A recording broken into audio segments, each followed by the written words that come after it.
अब क्योंकि मम्मी जी मैं बहुत थक गई थी और मैं वहाँ देना भूल गई थी। अच्छा ठीक है, तो अभी के अभी उसे सामान देकर आ। अब शांति के ही सामने प्रीति को नेहा के घर जाना पड़ता है। प्रीति नेहा की डोरबेल बजाती है और उसके बाद नेहा आती है और ये सब शांति अपनी छत से देख रही थी। क्या बात है प्रीति, तुम यहाँ क्या कर रही हो? तब प्रीति सारी बात को शॉर्ट में नेहा को समझाती है। मैं तो सारा सामान अपनी सीक्रेट रसोई के लिए लेकर जा रही थी, लेकिन मेरी सास ने मुझे पकड़ लिया। क्या तुम मेरी मदद कर सकती हो? ये सामान थोड़ी देर अपने पास रख लो। इस बात पर नेहा हंसते हुए कहती है, हाँ क्यों नहीं, बिल्कुल, तुम्हें चिंता करने की जरूरत नहीं है, तुम बाद में मुझसे ले लेना। इस तरह नेहा प्रीति की मदद करती है और जब शांति घर पर नहीं थी तब प्रीति सारा सामान लेकर अपने सीक्रेट रसोई में रख देती है। अब प्रीति को जब भी भूख लगती वो अपनी सीक्रेट रसोई में जाकर खाना खाने लगती। एक दिन, भाभी आप मेरे लिए इस ड्रेस में इस्त्री कर दो, मुझे आज शाम को पार्टी में पहन कर जाना है। ठीक है रिया, तुम चिंता मत करो, मैं अभी कर देती हूँ। प्रीति अपने कमरे में जाती है और उसके बाद ड्रेस को इस्त्री करने के बाद, चलो सारा काम हो गया है, अब मुझे बहुत भूख लग रही है, कुछ जाकर खा लेती। उसके बाद प्रीति अपनी सीक्रेट रसोई में जाती है और वहाँ पर ब्रेड पकौड़ा बनाती है। ब्रेड पकौड़ा बनाने के बाद वो आराम से वहाँ पर बैठकर खा रही थी। तभी रिया दूसरी ड्रेस लेकर प्रीति के कमरे में आती है। अरे भाभी कहाँ चली गई? अभी तक तो यहीं पर थी। रिया फिर वहाँ से वापस चली जाती है और पूरे घर में आवाज लगाकर वो प्रीति को ही ढूंढ रही थी।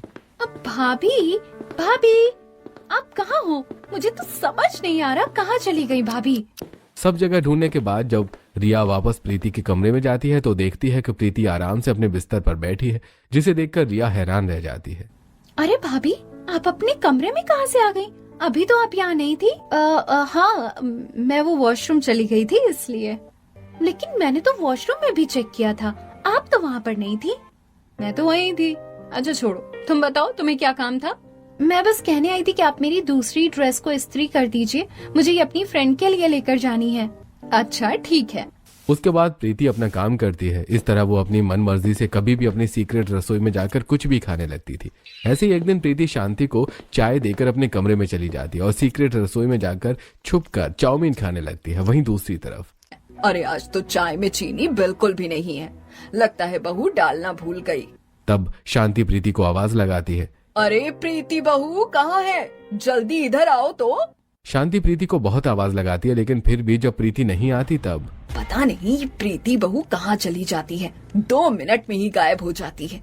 अभी जाकर देखती हूँ कहाँ चली गई।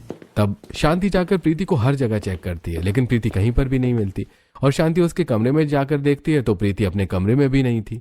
प्रीति बहू कहाँ है तू? प्रीति अपनी सीक्रेट रसोई में बैठकर चाय के साथ समोसे खा रही थी। शांति की आवाज सुनकर वो एकदम से हैरान हो जाती है। हे भगवान, मम्मी जी तो बाहर ही आ गई हैं, मेरे कमरे में ही आकर आवाज लगा रही हैं।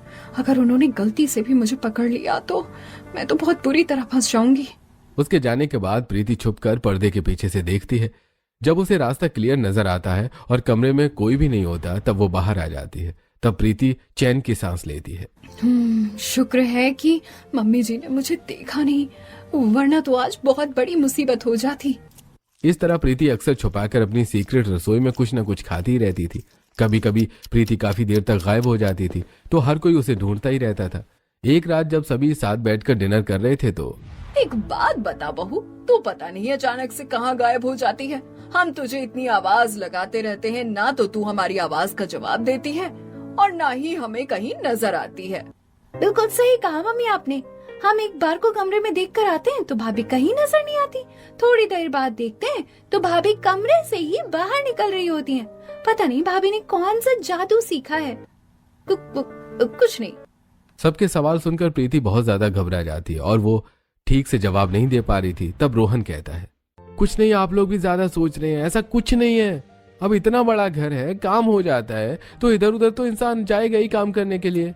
सब खाना खाते हैं लेकिन शांति देख रही थी कि प्रीति बहुत समय से ही कुछ भी नहीं खाती। मैं अक्सर देखती हूँ तुम कुछ भी ठीक से खाती नहीं हो। भला इतना कम खाना खाकर कोई कैसे रह सकता है? तुमने अभी तक आधी रोटी भी नहीं खाई है। कुछ नहीं मम्मी जी, मुझे ज्यादा भूख नहीं लगती और मैंने कहा था ना आपको कि मुझे ठंडा खाना ही ठीक लगता है। जब बाद में भूख लगती है तो मैं ठंडी रोटी बनी हुई खा लेती हूँ। अब शांति को प्रीति पर शक होने लगा था, लेकिन उस समय तो वो कुछ नहीं कहती। एक दिन संडे को जब सभी हॉल में बैठकर मूवी देख रहे थे तब प्रीति आराम से अपनी सीक्रेट रसोई में बैठकर खाना खा रही थी। सच में सीक्रेट रसोई बनाने का तो कितना फायदा हुआ। यहाँ पर छुपकर खाने में तो मजा आ जाता है। अपनी मर्जी से कुछ भी खा सकती हूँ मैं। तभी शांति देखती है कि प्रीति बहुत देर से गायब है, तो वो जाकर एक बार उसके कमरे में चेक करती है। आज फिर से प्रीति बहू पता नहीं कहाँ गायब हो गई है, पता नहीं कहाँ चली जाती है। तभी शांति को कहीं से कुछ खटपट की आवाज आती है, तो वो कमरे में थोड़ा और अंदर जाकर देखती है तो स्टोर रूम का दरवाजा खुला हुआ था और वहां का पर्दा भी हटा हुआ था। तब वो अंदर जाकर देखती है तो उसे वहां पर प्रीति की सीक्रेट रसोई मिल जाती है और वो देखती है कि प्रीति आराम से बैठकर वहां पर छोले भटूरे खा रही थी।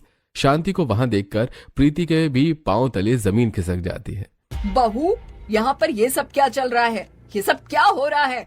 ऐसा लग रहा है मैं तो किसी दूसरे ही घर में आ गई हूँ। मुझे बता यहाँ क्या चल रहा है? शांति को ऐसे देखकर प्रीति बहुत डर जाती है। उसके बाद जब दोनों बाहर कमरे में आते हैं और शोर सुनकर घर के बाकी सदस्य भी वहां आ जाते हैं।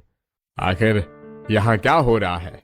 वही तो मैं पूछ रही हूँ कि बहू ने अलग से अपने कमरे में अलग रसोई क्यों बना रखी है? अब तेरी जुबान बंद क्यों है? तब तो खाने में बहुत जुबान चल रही थी तेरी। चल अब बता क्या चल रहा था? तूने हम सब से छुपकर ऐसा किया। मुझे बिल्कुल भी उम्मीद नहीं थी कि तू ऐसा कुछ भी करेगी। मम्मी कोई बात नहीं, प्रीति ने मजबूरी में ऐसा किया है, आप इस तरह प्रीति को डांटिए मत। इसका मतलब तुझे भी इन सब चीजों के बारे में पता था? तू भी जोरू का गुलाम निकला और अपनी पत्नी की ही साइड ले रहा है। अरे तेरी पत्नी ने चोरी की है। नहीं मम्मी जी, मैंने ऐसा इसलिए किया क्योंकि मुझे हर थोड़ी देर में भूख लगती है और मुझे कुछ चटपटा खाने का बहुत मन करता था। मेरी बचपन से ही यही आदत है, लेकिन यहाँ आने के बाद मुझे कुछ भी चटपटा खाने को नहीं मिल रहा था और बस वही सादा खाना खाना पड़ रहा था, जिसकी वजह से मेरी भूख भी नहीं मिट रही थी। इसीलिए मैंने ऐसा सब किया। जब प्रीति अपने मन की बात बताती है तो देखा भाग्यवान, इसीलिए कभी भी किसी भी चीज में इतनी सख्ती नहीं करनी चाहिए। तुम्हारी कंजूसी की वजह से ऐसा हुआ है। तब शांति को अपनी गलती का एहसास होता है। वैसे मेरी गलती है, मुझे ऐसा नहीं करना चाहिए था, लेकिन आज के बाद ऐसा नहीं होगा। अब से तुम अपनी मर्जी से कुछ भी बनाकर खा